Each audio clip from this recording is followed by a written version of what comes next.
Dr. Jekyll and Mr. Hyde. Chapter 5. Incident of the Letter. It was late in the afternoon when Mr. Utterson found his way to Dr. Jekyll's door, where he was at once admitted by Poole, and carried down by the kitchen offices, and across a yard which had once been a garden, to the building which was indifferently known as the laboratory, or dissecting rooms. The doctor had bought the house from the heirs of a celebrated surgeon, and his own tastes, being rather chemical than anatomical, had changed the destination of the block at the bottom of the garden.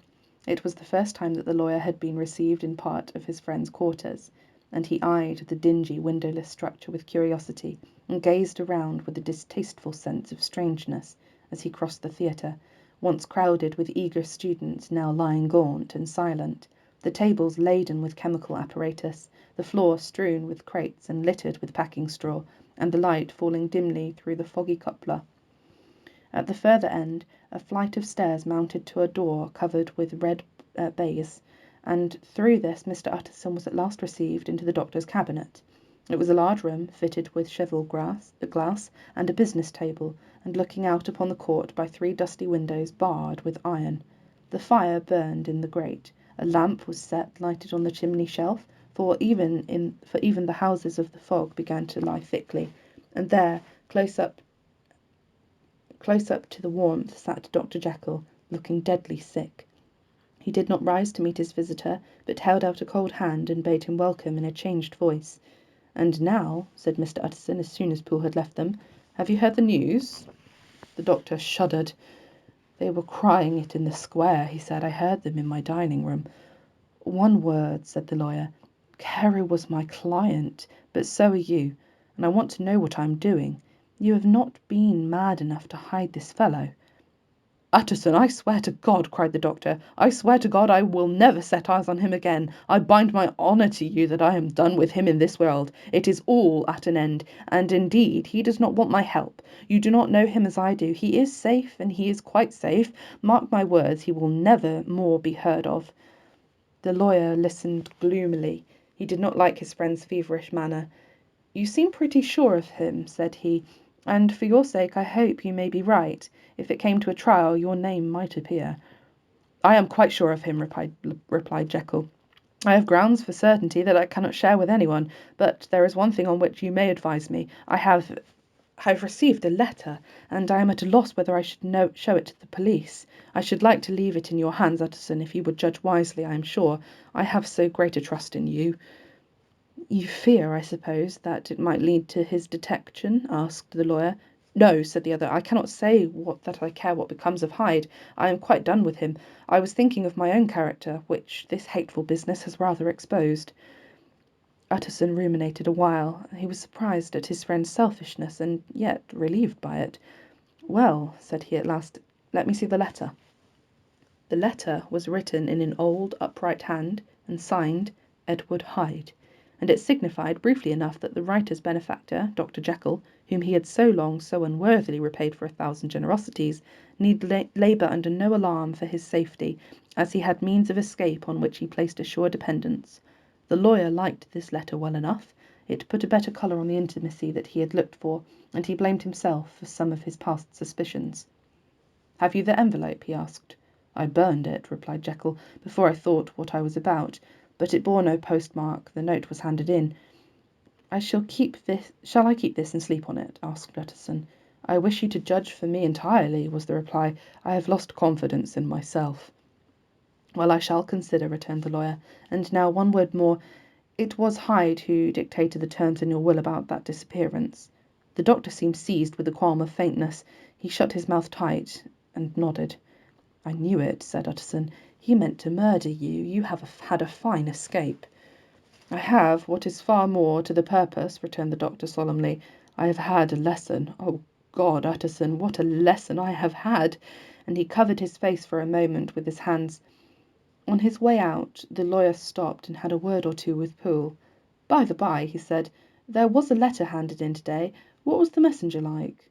But Poole was positive nothing had come except by post, and only the circulars by that, he added. This news sent off the visitor with fears renewed, Plainly the letter had come by the laboratory door. Possibly, indeed, it had been written in the cabinet, and if that was so, it must be differently judged, and handled with the more caution. The newsboys, as he went, were crying themselves hoarse along the footways. "Special edition! Shocking murder of an MP!" That was the funeral oration of one friend and client, and he could not help a certain apprehension lest the good name of another should be sucked down into the eddy of scandal.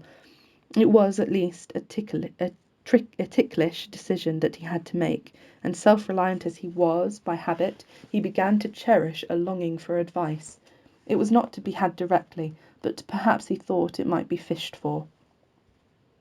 Presently after, he sat on one side of his own hearth with Mr. Guest, his head clerk, upon the other, and midway between, at nicely calculated distance from the fire, a bottle of particular old wine that had long dwelt unshunned in the foundations of his house. The fog still slept on the wing above the drowned city, where the lamps glimmered like carbuncles, and through the muffle and smother of these fallen clouds, the procession of the town's life was still rolling in through the great arteries of the sound of a mighty wind. But the room was gay with firelight. The bottle and the acids were so long ago resolved, the imperial dye had softened with time, as the colour grows richer in stained windows, and the glow of hot autumn afternoons on hillside vineyards was ready to be set free and to disperse the fogs of London. Insensibly the lawyer melted. There was no man from whom he kept fewer secrets than Mr. Guest, and he was not always sure that he kept as many as he meant. Guest had often been on business to the doctor's. He knew Poole. He could scarce have failed to hear Mr. Hyde's familiarity about the house. He might draw conclusions. Was it not as well, then, that he should see a letter which put the mystery to rights?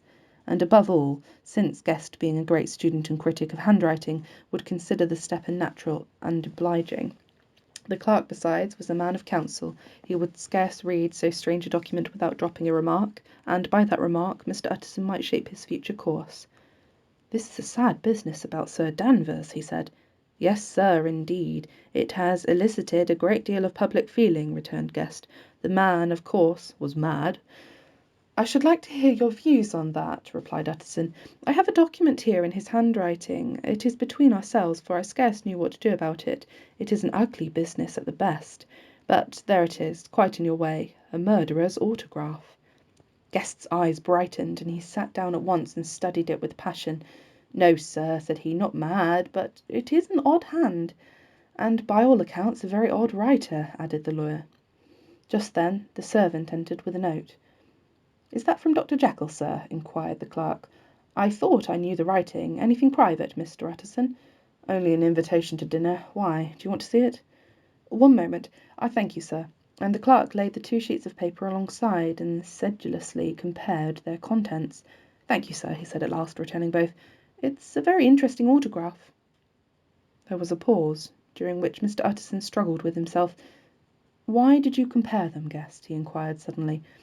"Well, sir," returned the clerk, "there's a rather singular resemblance. The 2 hands are in many points identical, only differently sloped." "Rather quaint," said Utterson. "It is, as you say, rather quaint," returned Guest. "I wouldn't speak of this note, you know," said the master. "No, sir," said the clerk. "I understand." But no sooner was Mr. Utterson alone that night than he had locked the note into his safe, where it reposed from that time forward. "What?" he thought. "Henry Jekyll forged for a murderer!" And his blood ran cold in his veins.